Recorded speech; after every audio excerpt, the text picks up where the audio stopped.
Terceiro bloco do Jogo Aberto, e agora o nosso convidado é o jornalista, pesquisador e escritor André Mota Lima. Oi, André. Tudo bem? Tudo bom? Tudo bom. Obrigada por ter vindo. Agora eu que agradeço o convite. Conosco aqui no estúdio os alunos de Comunicação Social, Anderson Barreto e Viviane Reis. Oi, gente. Oi. Olá.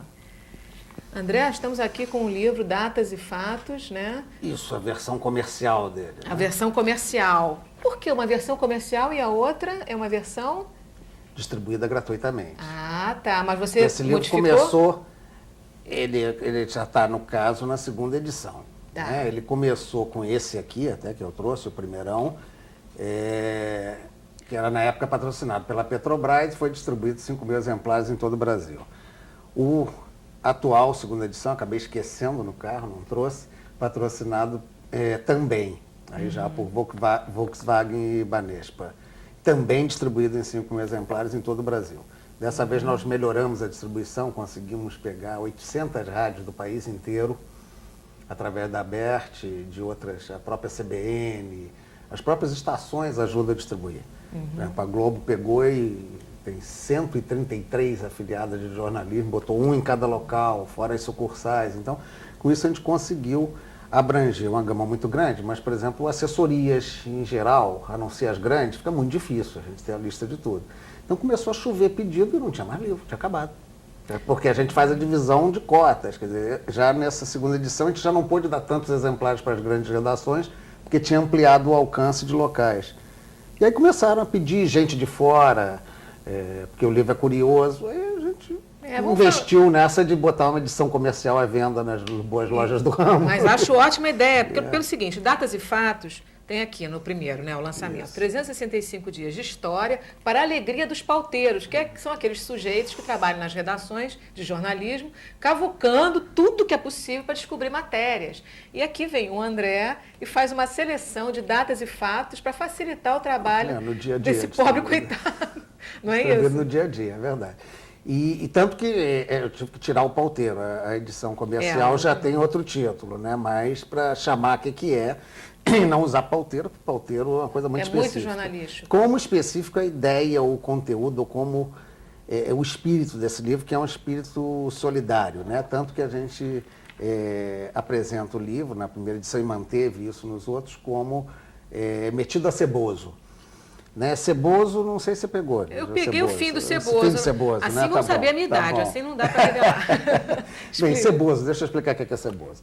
Ceboso era o seguinte, antigamente não tinha esse negócio de agenda eletrônica, ou essa visão também um pouco egoísta, exclusiva, minha fonte, o meu contato telefônico. Então a gente tinha livros comuns que ficavam ao dispor na mesa do chefe de reportagem para qualquer repórter pegar lá e consultar. E pela quantidade de consulta, a folha amassava, a coisa ficava meio suja, daí o nome Ceboso. Literalmente. Né? Literalmente Ceboso. Mas era um quebra-galho, por exemplo, o Ceboso da redação do Globo era um negócio, era um livro grande, fininho, parece que tinha sido feito para aquilo. A ordem alfabética já não existia mais, era uma confusão. Hoje em dia está tudo dentro do computador e o que era mais drástico, dentro do bolso de cada repórter. Então a ideia desse livro foi também socializar o conhecimento. Não só ele está sendo útil a todo mundo, tem acesso igual, como nós temos um critério via internet. Né? Inclusive o básico do livro é a venda via internet. Pode fazer um pouco de publicidade aqui também. Seja o casadovideo.com, que é o site geral da minha produtora, que editou o livro, ou quem quiser o datasefatos.com.br também chega lá, né? Então, o que nós botamos? Nós botamos um meio para acréscimo, um meio para correções, que eventualmente podem existir falhas, existem, acontece, e tem um setor na internet, né, na Casa do Vídeo, onde você pode ver lá quais são as correções, quais são as sugestões de acréscimo, a gente vai colocando no ar. E as pessoas vão mandar. Isso está num crescendo tão maluco, imagina. Que eu estou recebendo assim coisas, e tem alguns colaboradores fantásticos, tem um que diz, não diga meu nome e tal, é um assessor aí da prefeitura, que é um assessor parlamentar, ele começou a levantar tudo quanto é data comemorativa de decreto, porque elas são obrigatoriamente agora votadas em parlamentos, seja o dia municipal pela Câmara de Vereadores, o estadual, o federal. Então, o que chega, todas as leis novas, a listagem de passado. Eu estou com medo que a terceira edição vá dobrar ou triplicar, como é que vai ser isso? André, e a gente olhando assim o livro, a gente descobre uns dados assim muito curiosos, como por exemplo, dia da morte e nascimento de pessoas famosas, tipo John Lennon e o Tom Jobim, morte em Nova York e nascimento... No mesmo dia 8 de dezembro. E no mesmo dia 8. Que foi a data de nascimento do meu filho, então não Isso, esqueço. Carmen Miranda e Marilyn Monroe também. Como que foi feita essa pesquisa para a incursão aqui no livro? Olha, é o tal princípio jornalístico da coisa. A gente tem que ter um critério de seleção. Né? É sabido que seja um jornal, seja um outro veículo como rádio e televisão, a quantidade de informações recebidas suplanta em muito tempo o espaço disponível. Então há que se ter um critério de seleção. Nós tínhamos uma série de dados e utilizamos, e eu estou falando no plural porque não foi, desde a primeira edição, não é uma atitude totalmente sozinha minha, embora a responsabilidade editorial seja minha. Na primeira teve Márcio Bueno, que selecionou os dados. E nós, então, procuramos ver o que era, qual é a experiência jornalística mais interessante para render matéria, a ideia do pauteiro. Né? Qual é o assunto que pode dar uma matéria, que pode desdobrar um assunto. Não vamos botar um fato, um dia ou uma personalidade só por botar, só por acumular, porque a gente faria um catálogo pesadíssimo que não ia ser prático nem útil para ninguém. Né? Falta memória histórica do brasileiro? O livro também vem ajudar... Falta.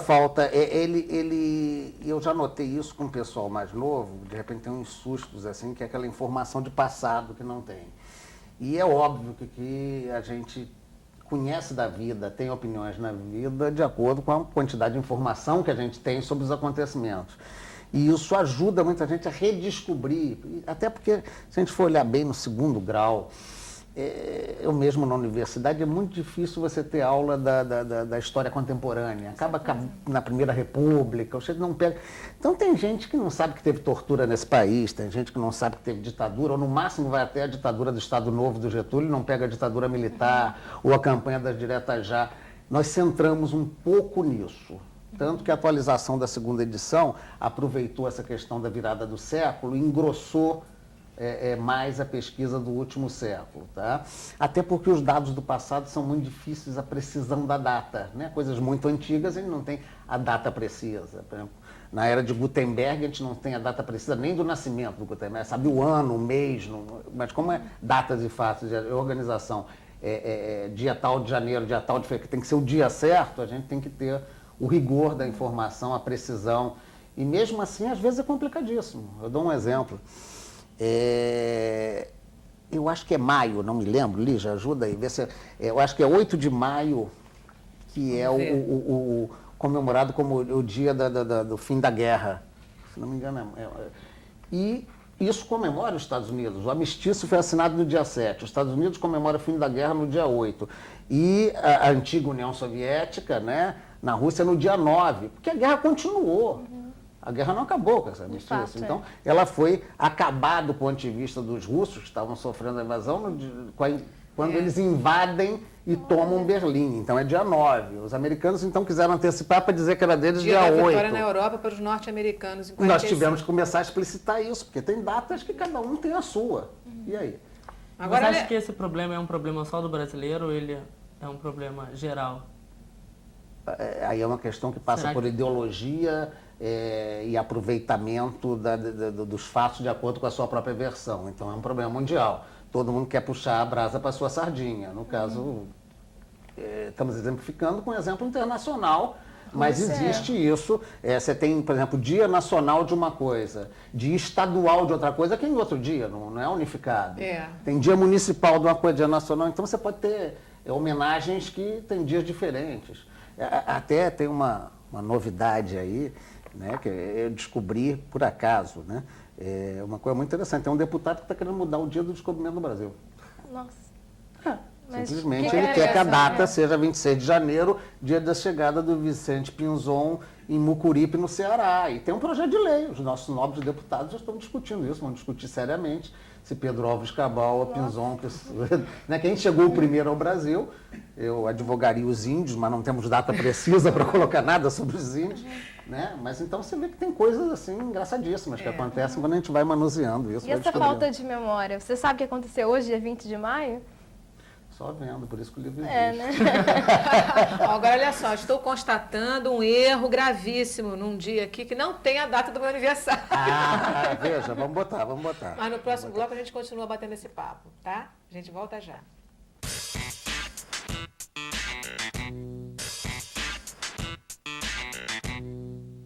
Quarto e último bloco do Jogo Aberto e a gente batendo um papão aqui com o André Mota Lima sobre datas e fatos, né? Esse livro aqui maravilhoso que é a alegria dos pauteiros e de todos os jornalistas e de pessoas interessadas, né? Curiosos em geral. Curiosos. E a gente estava aqui durante o intervalo olhando datas e tal e ele próprio descobriu uma falhazinha no dia 20 de maio, né, André?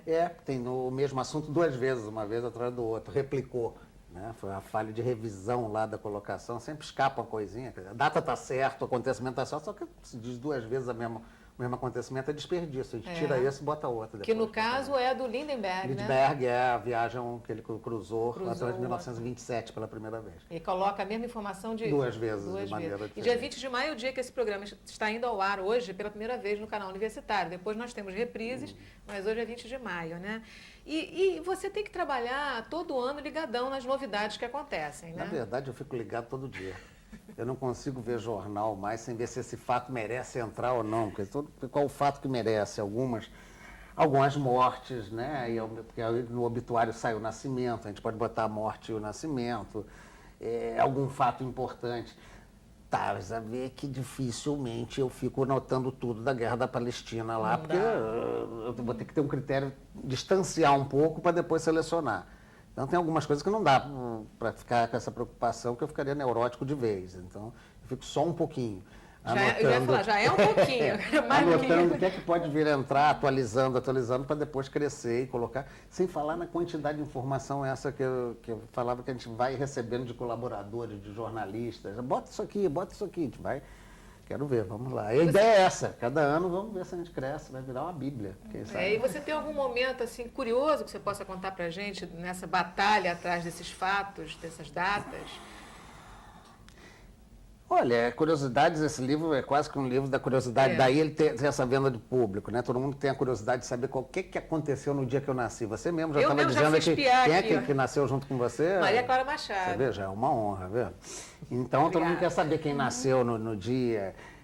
Então, esse jogo de curiosidades. O que eu acho mais interessante é, mergulhado nesses dados todos, a gente descobrir novas possibilidades de interpretação para fatos que a gente nunca deu conta.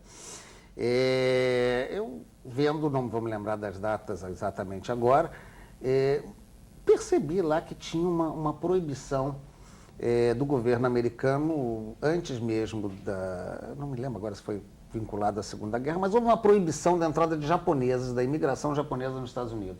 E logo depois, não sei quantos meses, chega ao Brasil a primeira imigração japonesa. Na verdade, os japoneses vieram para o Brasil porque não podiam mais ir para os Estados Unidos, não. Eles ficavam lá em São Francisco, como sempre foram e tal.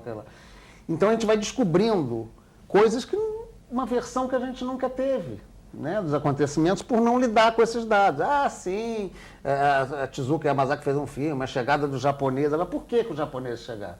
Então, manuseando esses dados, a gente acaba descobrindo coisas do passado que justificam e explicam os acontecimentos. Isso é que eu acho, do ponto de vista meu, lidando com os dados, inúmeros outros fatos da gente descobrir coisa nova. E isso aqui, e isso tem a ver com aquilo. Aí você começa a contextualizar e ter uma noção mais clara dos acontecimentos. E o que é interessante também é que tem as datas de todos os aniversários de santos, dias do santo tal, dia do santo, santos que a gente nem conhece. Assim, você folheando aqui o livro, aí tem dia de São Gaudêncio. Quem foi São Gaudêncio? Isso ajuda. Mas você... Isso tem até, quer dizer, publicações que dizem que a história de cada santo, que é cada santo, tem gente que se interessa por isso. Daí eu ter colocado o dia de santo também, né? Algumas festas também afro-brasileiras e as datas móveis. Outros, tanto na religião católica como a judaica, a muçulmana, as datas são calendários diferentes do passado, então não são datas fechadas, né? São datas variáveis, como o nosso carnaval, por exemplo. Certo, você falou de momentos históricos. Você acha que o jornalista que se forma agora, ele sai preparado com esse respaldo histórico, essa noção de pauta, sem recorrer ao datas e fatos? Eu acho que não sai, mas a culpa não pode ser acreditada da escola de comunicação, mas sim ao sistema de ensino como um todo, né? A falta de informação não é uma exclusividade do ensino superior, não. Eu acho que a coisa começa a pegar desde um primário desprezado, né, do ensino que não é levado a sério nesse país. Então, quer dizer, até critérios de aprovação ultimamente têm mudado para aquela coisa do passa. Importante o aluno passar. E quantos analfabetos funcionais nós sabemos que existem? Né? Pessoas que leem, mas não entendem o que leem. E isso afeta, essa parte de educação afeta tudo, porque até um operário que precisa lidar com a máquina, ele tem que ler um manual e conseguir entender, senão ele vai ficar só na memória oral, não vai ter nunca a possibilidade de se desenvolver, né? De aprender mais lendo. Então acho que esse é um problema educacional, não é do estudante, não é do jovem de agora, e tem solução. O jovem que tiver interesse tem livro para ler, tem professor interessado, e na verdade quem faz sua formação é o próprio aluno. Não dá para acreditar nem a escola, nem o professor totalmente. André, nesses 35 anos que você trabalha com jornalismo, você já passou pela TV, alguns programas no ar, mas você acha que a televisão hoje em dia, a função social dela de educar, como é que você está vendo essa função social de educar? Ela está ainda num nível bom ou está piorando com esse modismo dos reality shows? Olha, função social de educar eu discutiria. Eu acho que função social de informar, tudo bem. Tá? O próprio rádio no Brasil, quando surge com Roquete Pinto, ele tinha essa noção educativa. Daí essa coisa do Roquete Pinto. Ele pegava as notícias do jornal, na rádio, comentava, então ele estaria fazendo educação. A gente considerar a função de educar da televisão seria quase que dizer que a televisão teria que dar aula, orientar.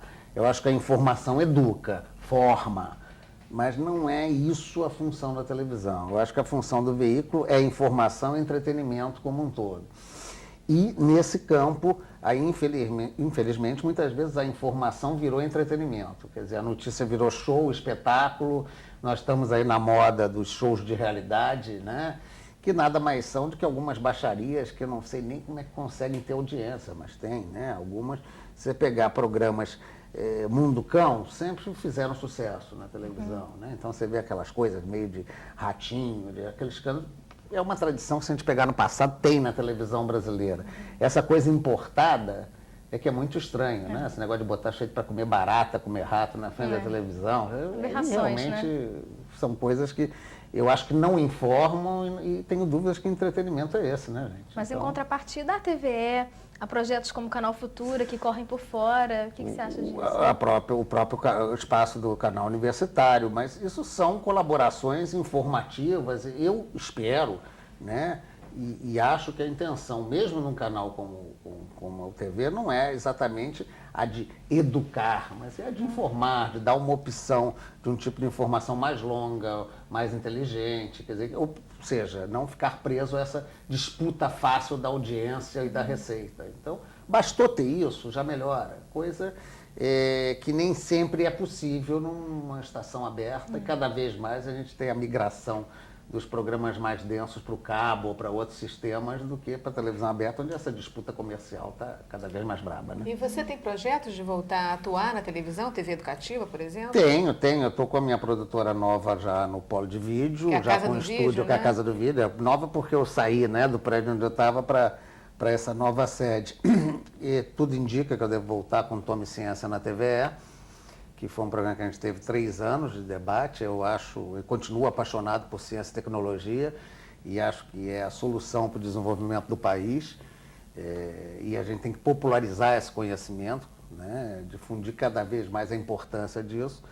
E mais uns outros projetos paralelos aí. Eu espero que a coisa, dentro em breve, eu esteja de volta, porque eu antes estava muito atarefado com outras coisas dentro dos projetos da produtora e não estava voltado mais ao que era no início, que era programas que eu fazia e produzia.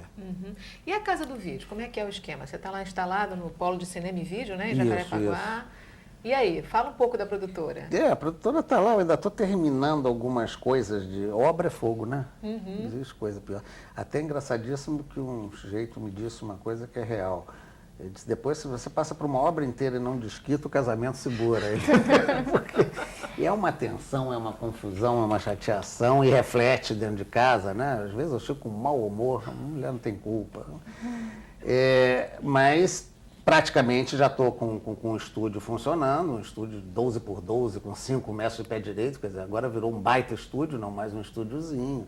A ilha de edição já está operando, já começou a reeditar programas, editar algumas coisas, assim, operacionalmente. Agora falta aqui uma coisinha da fachada, uma coisinha da escada, uns probleminhas, que dentro em breve vai estar tudo bonitinho. Aquela maquiagem final. É a maquiagem final. E livros, fora você estar sempre atualizado com datas e fatos, né? Mantendo o pessoal atualizado, você tem algum outro projeto? Não, eu acho que esse aí já é bastante trabalhoso. E a ideia é que cada ano a gente consiga tirar uma nova edição. Né? Esse ano saiu a segunda no início do ano, agora está saindo essa versão comercial, ela está sendo divulgada, sendo vendida, especialmente pela internet, né? É o melhor caminho, porque é muito complicado. Isso daria outra entrevista, essa coisa do mercado livreiro. Negócio de livraria, de distribuição, isso eu aprendi. Isso eu não sabia o que era, é uma complicação, mas por sorte eu tenho o Saraiva, que é uma grande rede vendendo livro, então está indo bem. E pela internet também, para aquele site de venda. Mas eu acho que a briga agora é partir para uma terceira edição engordada e atualizada do Datas e Fatos, que já vai me tomar bastante tempo. Vamos esperar então, tá? Obrigada, André, pela Olha, sua eu que presença agradeço aqui. a vocês Obrigada por a esse você. convite e essa oportunidade. Viviane Anderson, e-mail e telefone da nossa produção. Se você tem alguma crítica ou sugestão, mande e-mail para cá, jogoaberto@uva.br. Ou se não, se liga para a nossa produção no 2574-8890. E o Jogo Aberto de hoje fica por aqui, mas a gente se vê numa próxima edição com uma outra ótima entrevista. Até lá!